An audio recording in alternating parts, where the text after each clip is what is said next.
hacks, some different triggers I'm going to be doing throughout the video, so look out for those throughout the video as well. So, here we are, the top 100 players going into next season. That being said, rounding off the ESPN's top 100 list, we actually have here Mitchell Robinson coming in at number 100, starting off the list. It's actually really cool that they show last year's ranking as well, right next to Mitch Rob, coming in at 98, going down 2 slots, which I guess there's no improvement there. I guess maybe he's just kind of staying pretty idle.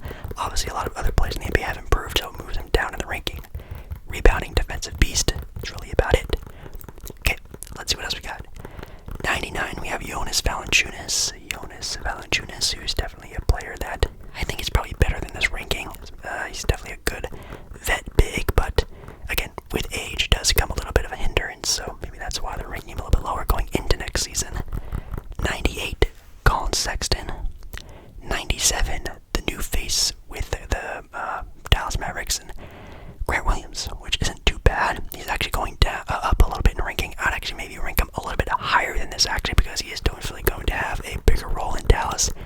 Probably going to be the starting power forward for that team for the entire season, and that team needs all the help they can get. So I think he's definitely going to be maybe a little bit better than this number.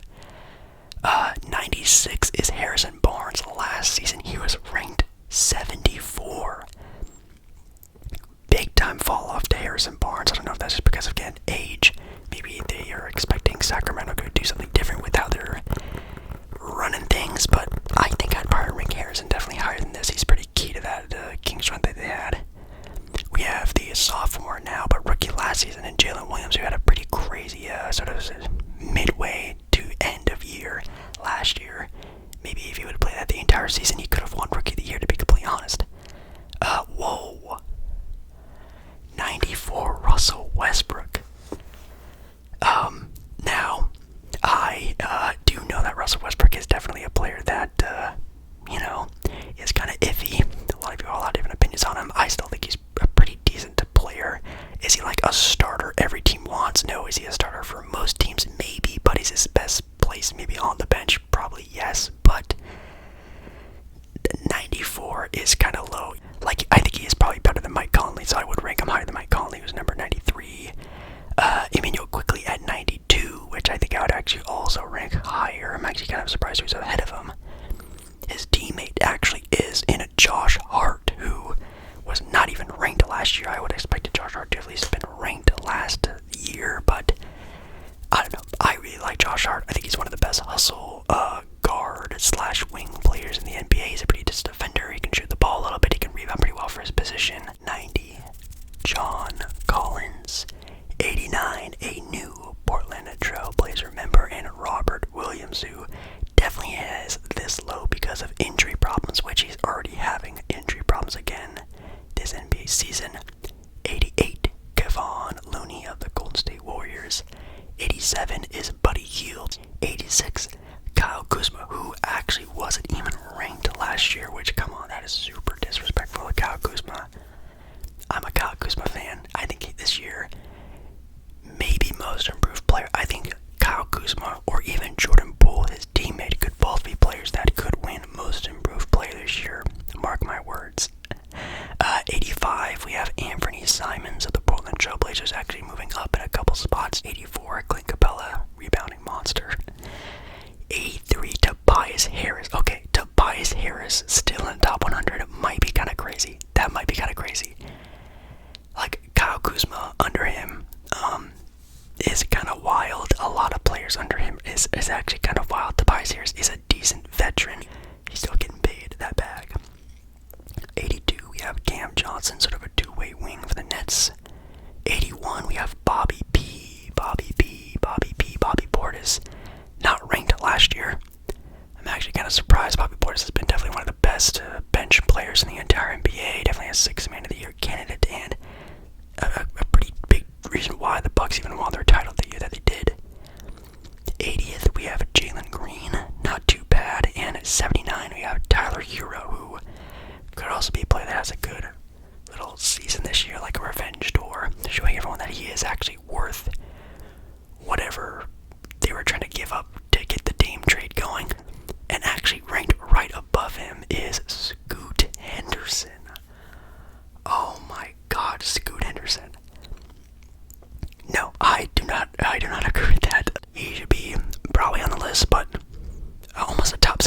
NBA is kind of crazy. 77, we have Jordan Clarkson, a scoring machine. 76 is Chris Paul. Whoa. Last season, he was ranked 21st, dropping all the way down to 76. That is a huge drop-off, but coming off the bench, maybe starting in a weird lineup could really hinder him a lot. And again, age is still a factor. Nikola Vucevic at 75, Cade Cunningham at 74. I would definitely rate Cade a lot higher, but he's just coming off an injury.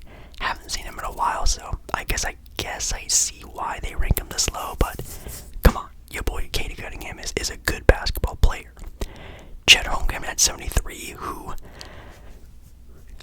I think you gotta buy the stock of Chet Holmgren right now. I think Chet Holmgren could be a lot higher up than this. 72, we have Jordan Poole, and up next at 71, we have R.J. Barrett, the guy who was destined to be the guy for New York for a long period of time, looking like he's just not that guy, pal. He's not that guy, but he's a good player. He's a solid player, good starter, but he's not going to be that all-star that the New York Knicks really want to need him to be. 70th, we have Walker Kessler, who might be my early pick for Defensive Player of the Year this year. This guy is a prototypical defensive big, block shots, rebound, hustle guy. I like Walker Kessler a lot. At 69, is Brook Lopez, who last season wasn't even ranked on here, with Michael Porter Jr., who obviously coming off an NBA championship.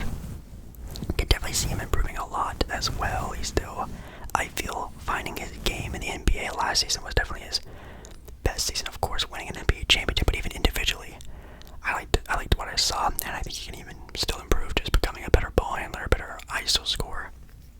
And obviously, the dude never passes. Like it's a meme that he never passes the ball. 67, we have OG Anunoby. 66, we have Austin Reeves, coming off of a very poorly U.S. FIBA World Cup, I guess, tournament. That was pretty rough on the Team USA. 65 is Mal Turner, nothing too crazy there. 64, Rudy Gobert, who last season was ranked 18th. I don't know why he was ranked so highly last season, but I guess he really was. But now he's in a more reasonable range of around 50. I think I'd probably put him around 50. Let's actually see who's ranked above him. Okay, Scotty Barnes, I would definitely rank above him. 62 is Kristaps Porzingis, who's on a brand new squad there in Boston, and during his preseason games, he has actually looked pretty well. And if you're a fan of an Eastern Conference team, those Boston Celtics, man, that's going to be a tough squad to beat. Desmond Bane at 61, DeJounte Murray at 60, and Marcus Smart at 59. All sort of defensive-minded guards, kind of playing differently. Desmond Bane, a three-point shooter. DeJounte Murray, more of like a point guard who plays the two-guard role. And Marcus Smart, who is a very scrappy defender, but is the new starting point guard for the Memphis Grizzlies, because if you don't know, John Morant's out for like a quarter of the season because of all the stuff that he went through last season. At 58, we have also Portland Trailblazer in Jeremy Grant, who is going to look good this year because there is no more Damian Lillard. And again, arguably, you could argue he's going to be the best player on Portland's team. Now, is he really going to be used like that? I hope to God no, because I want the Portland's young guys to develop a lot, but it wouldn't surprise me if Jeremy Grant's averaging like 20 plus points per game, just because he just is the veteran, and when he wants the ball, he's going to get the ball because he's the veteran of the team. Whoa. At 57, we have Zion. That is crazy, man. He is dropping in these rankings. Now, again, these rankings are based off of realism, I guess, and of course they think, I'm assuming, injury. Like Fred VanVleet at 56, like he should be definitely a lot higher than Fred VanVleet. Draymond Green at 55. Yeah, sure. Maybe I'd probably argue still like a top 50 player defensively, and just mind IQ-wise, he's still a super smart player. But his teammate at 54 is Andrew Wiggins, who's dropping about 20 rankings from 32 to 54. Whoa. Wiggins definitely has taken a bit of a step back on his squad ever since his all-star crazy stint that he had a couple years ago, and he got voted voted in by the fans. 53, one of my favorite players to watch. Josh Giddey, very funny TikTok guy as well. Another one of my favorite players, Franz Wagner from the Orlando Magic, having a non-ranked last year. All the way up to number 52, which is, that's insane. 51, we have Aaron Gordon, NBA champion now. And yeah, that's it. We're going into the top 50 now. We have at number 50, Jarrett Allen, which I'll agree, probably around this area. Definitely should be a lot higher. Should be, in contention for like a top 5 center in the NBA. At least in my opinion, has that potential, that play style. But it's been pretty stagnant over the last couple years, in my opinion. And at 49 is dominating DeAndre Ayton. At 49, heck no. Over a top 50 player. I don't believe that at all. Hopefully, though. Hopefully. Also because of injury, LaMelo Ball at 48. Rookie Victor Wembanyama at 47. An already top 50 player in the NBA. Probably, yeah. I saw his preseason game, the other day against the Oklahoma City Thunder when he went up against Chet Holmgren, and that man can ball. He can ball, man. He is going to be so fun to watch. I can't wait. At 46, we have Chris Middleton. Again, injuries probably why he's that low. At 45, we have Julius Randle, who's having a little bit of a comeback here this year compared to last year. Ranked 71st last year. 44 is CJ McCollum, still hovering around that top 50 area, which I guess makes sense. But just barely above him is James Harden, already at 43. Ranked 11th last season. Ranked above him is in fact Tyrese Maxey, his teammate. Oh my god. I don't believe that. I think still to this day I would rather have James Harden than Tyrese Maxey, but next season I think that it will be like a big telltale. Next season. This season, I think it's still too close to call. 41st, we have Klay Thompson, who, man, age and injury is definitely a big thing for Klay Thompson. At 40, we have Evan Mobley, who I definitely am very kind of discouraged in. Definitely a player who should be also being in contention for one of the top players at his own position at power forward, and I don't know. He just should be a way better player than what he is right now, and I hope he does make that jump this year. 39, DeMar DeRozan, and at 38, we have Zach LaVine, two of my favorite players playing for the same team in Chicago. DeMar DeRozan or Zach LaVine? I think I would still rather have DeMar DeRozan than Zach LaVine. I think Zach LaVine, actually, that's a toss-up. I'm saying this in a very respectful way. I don't care. You can have either or.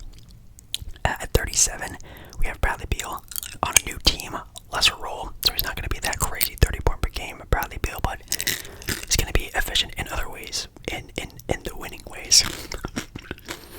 At 36, we have Darius Garland of the Cleveland Cavaliers, and at number 35 is, yes, Ja Morant. We are already talking about Ja Morant, who in my opinion is he's definitely a top 5 point guard in the NBA when he's playing, and he was definitely maybe the second best point guard in the NBA a couple seasons ago, an arguable MVP candidate. But again, not living in a 2K simulation, we're living in the real life world, and he is just not going to be playing a lot next year. At 34, we have Kyrie Irving. Sure, I guess. I still hate the pairing of him next to Luka Doncic, though. I wish he would have actually left Dallas, in my own opinion, but he's staying there next to Luka. At 33, we have Mikal Bridges. Really excited to see him in that number 1 position role on the Brooklyn Nets for an entire season. 32, we have Jalen Brunson. Again, Ja Morant, Jalen Brunson. Oh man, that's that's a tough conversation. Or Jalen Brunson, Kyrie Irving. At 31 is Jaren Jackson Jr., the Defensive Player of the Year. Jaren Jackson Jr., by the way. The Defensive Player of the Year. Not top 30. I need to see who's ranked above him, because at the power forward position, I mean, besides, Giannis, and then like those flex power forwards like Tatum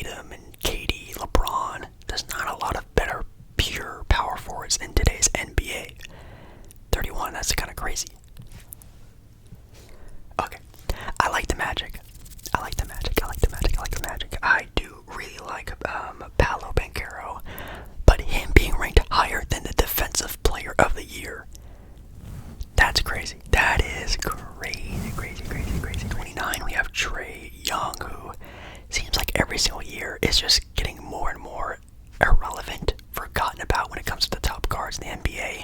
At 28, we have Lauri Markkanen, All-Star year last year. Don't think he's going to make it this year, but I still think he's going to be sort of at that same caliber of player. 27, we have Brandon Ingram, who had a pretty rough, also FIBA World Cup USA team experience, but wow, they have him ranked way higher than Zion Williamson, which is actually kind of crazy, but man, that higher is kind of crazy. 26 is the Boston Celtics' newest guard, and Drew Holiday, which is a good spot for him. He's definitely one of the better guards in today's NBA. And at 25, we have Pascal Siakam. That's a good spot for Pascal. At 24, we have, in fact, Kawhi Leonard, who, yes, the Kawhi Leonard is not even a top 20 player, apparently, to ESPN. Now, again, going back to what I talked about earlier about them probably doing it because of injury reasons and whatnot. 23, we have De'Aaron Fox, who, again, rating higher than Ja, and Trae Young, Kyrie Irving, Jalen Brunson. Some of those guys, maybe, yeah. Some of those guys, probably not. But Sacramento Kings did have a really good season last year, and De'Aaron Fox did make a pretty big jump into being a good leading point guard to a successful team. We just have to see if that can turn into a playoff series win next season, not just making the playoffs. His teammate, number 22, is Domantas Sabonis. I like that spot for him as well. 21, Tyrese Halliburton, not a bad spot for him. And at 20 is Karl Anthony Towns, which, man, Karl Anthony Towns. Yeah, if he can stay healthy, that Minnesota Timberwolves team is a playoff contending team. 20, we have number 19 now with Jaylen Brown at number 19, which him coming off of a year of him being the second team All-NBA. At 18, we have Paul George. That Paul George, Jaylen Brown conversation could definitely be had. But man, when Paul George is fully healthy, he is just one of the best players in the entire NBA, like best all-around players. He can shoot, score, drive, defend. He can do it all. Fully healthy Paul George, that is. At 17, we have Jamal Murray, who, again, in my opinion, should be a lot lower on this listing, but he did just win an NBA Finals, so I'll give him some slack. And at 16, we have Bam Adebayo, and at 15, we have Donovan Mitchell, who I've seen some people, the guys who get paid the big bucks on TV and whatnot, actually pick him as a dark horse MVP candidate, which I think is kind of crazy, but he did score 70 points last year, so I guess anything can even happen. Going into the top 10 now, or going closer to the top 10, at 14, we have Damian Lillard. Not a top 10 player. How do I feel about that? I think this spot's okay. I think above a top 15 player is a good spot for Dame. Oh God, at 13, we have Anthony Edwards at 13. Ranked above Dame, ranked above Kyrie Irving, ranked above Ja, Trae Young, blah, blah, blah. All the players we've talked about already. Wow, they are expecting him to have a big, big jump. At 12, we have Jimmy Butler. Now, this is playoff Jimmy Butler. Could be number one. No, but definitely a better player than that. But Jimmy Butler, during the regular season, is pretty unfun to watch. Then at number 11, we have Devin Booker. Just outside of the top 10. Let's actually see who did make the official NBA's top 10. At number 10, we have Anthony Davis at number 10. Yes, beating out guys like Devin Booker and, everyone else we talked about. Anthony Edwards, Devin Booker, Damian Lillard. Obviously, of course, fully Anthony Davis is an insane player. One of my favorite players to watch when he's fully healthy. Defensively, one of the best, not the best defensive big in the NBA. Offensively, can shoot the three, get the rim at will. Amazing player to watch, but his health is very interesting and very scary. Would I put Devin Booker over him?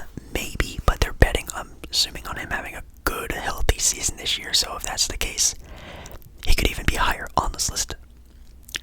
At number 9 is actually his teammate LeBron James, who I've actually seen on many top 10 lists, not even being top 10, maybe even arguably not even a top 15 player in the NBA. Man, who's number 8? 8 is SGA, and what I rate SGA above LeBron? You know what? As an entire NBA season, I guess yes. I mean, SGA was All NBA first team last year, so that does make sense. And he is only going to get better because he's still a young player, and his team is only going to get better. So I probably would rank SGA this kind of high area because he is only going to get better with that really young OKC squad. And as an entire year goes on, I would really love to see OKC in a playoff series. I really want to see these young guys get to that sort of energy and that sort of like crazy playoff atmosphere that is the NBA playoffs.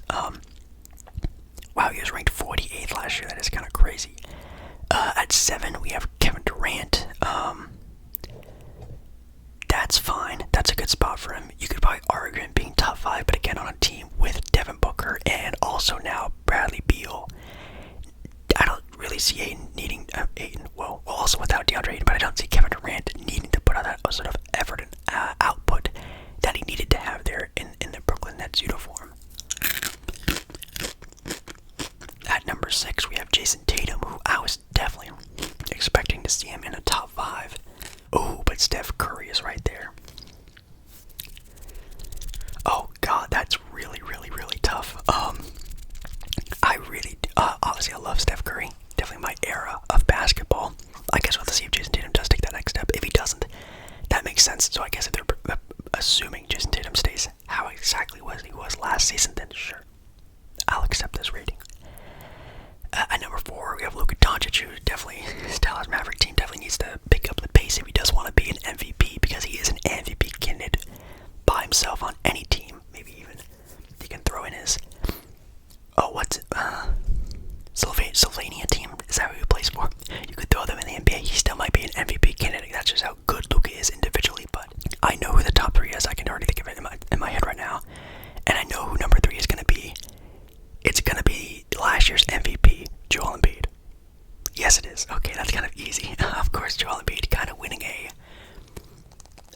what's it called? Like a participation trophy. Like, oh, Joel Embiid, we don't want to give this award to really anyone else, so we're just going to give it to you just because. And he won the MVP. Now, he did have a great MVP sort of caliber of his season, but, you know, you could argue that Jokic did better. You could definitely argue that some other players in the NBA did better than him, but he is last year's MVP.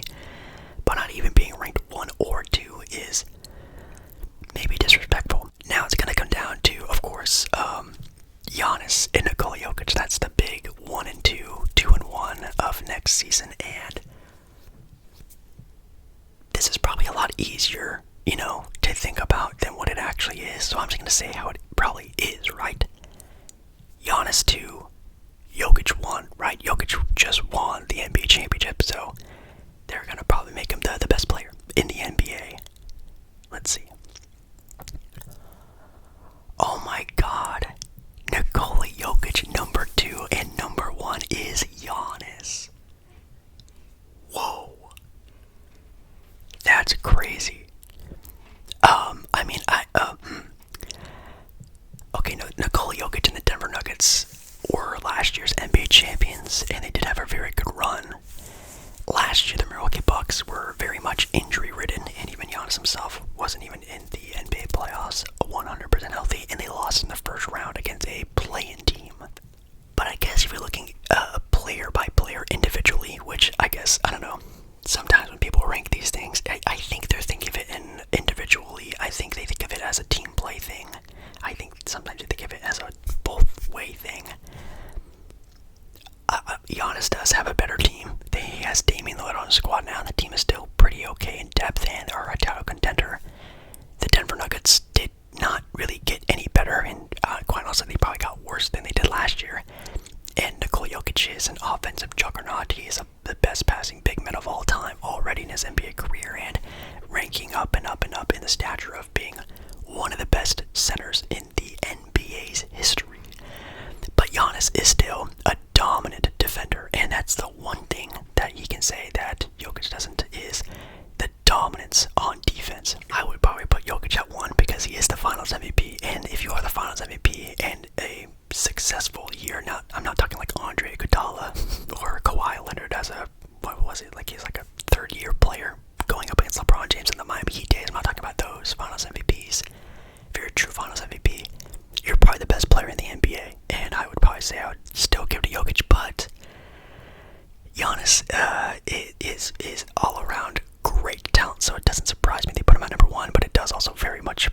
Okay, well that is the entire top 100 of the NBA players.